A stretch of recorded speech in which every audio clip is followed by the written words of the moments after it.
शहीद सूबेदार संतोष जी के स्मारक के अनावरण की सभा में इस मंच पर उपस्थित उनकी धर्मपत्नी श्रीमती कनक कुमारी जी, उनके आदरणीय पिताजी अभिमन्यु प्रसाद जी, हमारे साथी और माननीय विधायक उपेंद्र प्रसाद दागी जी, इस मंच पर उपस्थित माननीय विधान परिषद की सदस्य आदरणीय प्रमोद वर्मा जी, टेकारी के माननीय विधायक आदरणीय अजय दांगी जी, इस मंच पर उपस्थित अति पिछड़ा आयोग के सदस्य अमित दांगी जी, पूर्व सांसद हरिबाजी जी, प्रेम कुमार प्रकाश चंटू जी, प्रमोद चंद्रवंशी जी, पुरुषोत्तम कुमार जी, कुंडल कुमार जी, सम्मानित मंच और मंच के सामने उपस्थित तमाम भाइयों बुजुर्गों, छोटे छोटे बच्चों,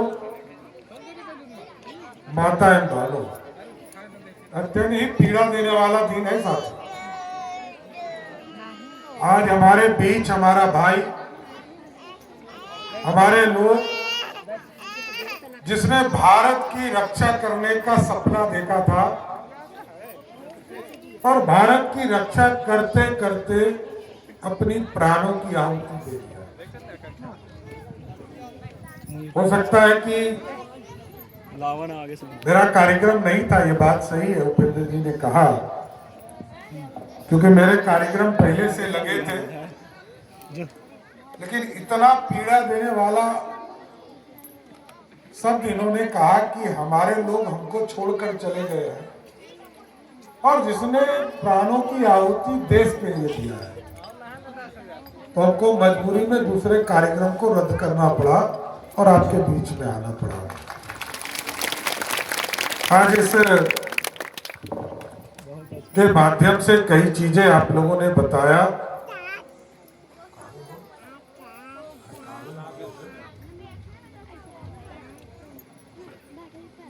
जैसा कि इन्होंने बताया कि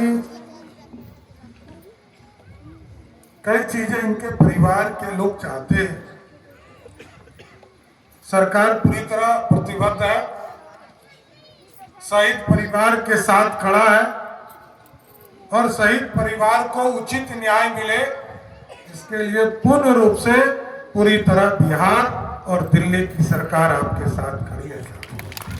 एकदम निर्भीक रहिए।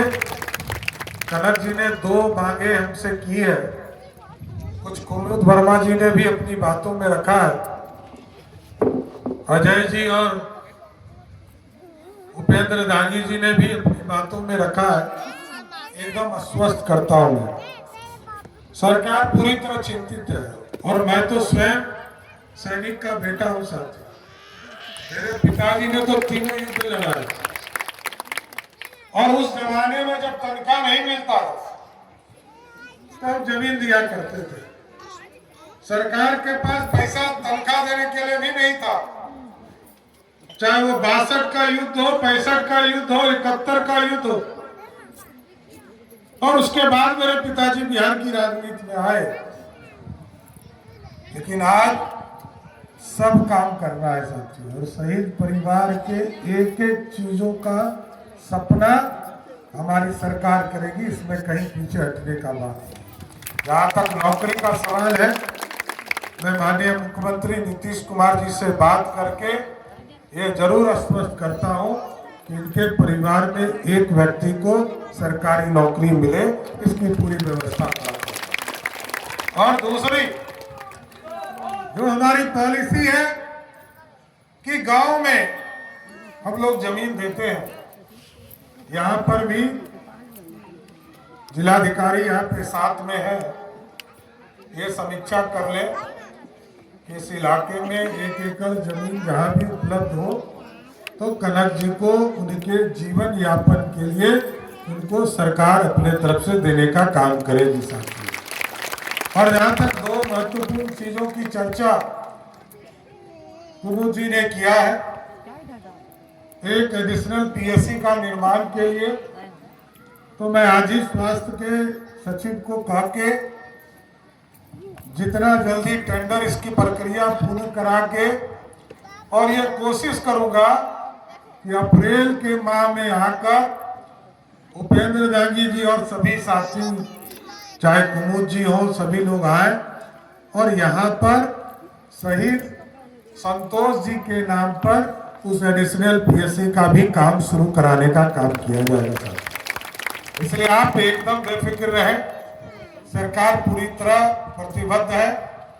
और नहीं तो मैं समय निकाल के नहीं आता, मैं तो अपने क्षेत्र में था, मेरा बेगूसराय में कार्यक्रम लगा था और उसके बावजूद मैं विशेष तौर पर आपके बीच में हमारे भाई सूबेदार संतोष जी ने जो प्राणों की आहुति दी है उसके लिए मैं आया हूँ। इसलिए एकदम बेफिक्र रहिए। भारत की सेना कल तक इंतजार करती थी कि देश का प्रधानमंत्री रक्षा मंत्री हमको ऑर्डर देगा।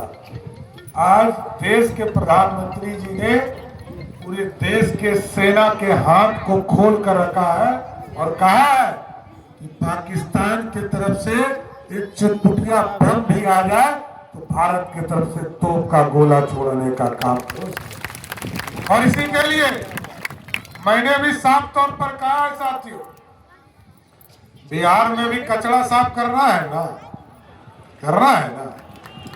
अभी तो 64-65 को हुआ है, अभी और लंबा चलाना है। देखिए अपराधी को जाना होगा, कोई बचा नहीं सकता, कोई हो, किसी जाति धर्म का हो, मेरे को कोई मायने नहीं रखता।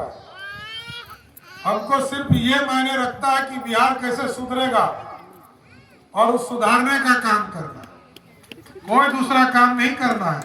अब तो पहले वित्त मंत्री था तो पहले पैसे का हिसाब किताब करता था। और आपको जानकर खुशी होगी साथियों, जब मैं पहली बार सदन में आया था आज से 27 साल पहले, तो आपको जानकर खुशी होगी कि 6000 करोड़ का बिहार का बजट था जब बिहार झारखंड एक था। मैं सरकार में मंत्री था, लेकिन